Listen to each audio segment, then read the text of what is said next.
à vous montrer pas à pas cette technique que l'on appliquait beaucoup plus autrefois qu'aujourd'hui. On va parler de tous ces problèmes cliniques, hein. On est bien conscient que c'est quelque chose de difficile, c'est quelque chose qui prend du temps. Il y a un deuxième stade pour retirer la membrane, mais il faut quand même que vous sachiez par quel stade nous sommes passés pour mieux comprendre l'aboutissement de ce que nous faisons aujourd'hui. Donc, ça s'appelle GTPM et ça représente... Donc, ce sont des membranes non résorbables et on va vous montrer les résultats que l'on peut obtenir et surtout toutes les différentes étapes cliniques et les difficultés, parce qu'il est vrai que c'est une technique quand même très difficile qui s'offre. Alors, est-ce qu'aujourd'hui encore, on utilise ces membranes?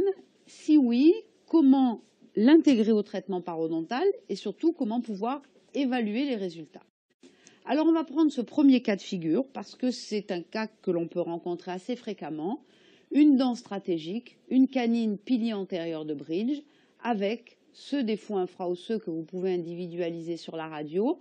Et notez déjà que la situation muco-gingivale n'est pas très bonne puisqu'on a déjà une récession et on a très peu de gencives kératinisées. Alors, c'est un cas qui avait été traité de façon chirurgicale lors d'une intervention filmée. C'est la raison pour laquelle je vous le montre ici 6 semaines après que cette membrane ait été déposée. Et voilà la qualité du tissu néoformé dans ce défaut.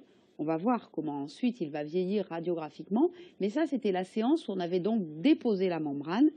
Et vous pouvez voir donc qu'il s'agit d'une deuxième intervention qui est certes moins lourde que la première, mais qui nécessite quand même de refaire un lambeau, de refaire une décharge pour pouvoir éliminer ce matériau. Ce n'est qu'un tissu qui est mou, puisque effectivement, au bout de 6 semaines, il n'a pas encore eu le temps de se transformer en os.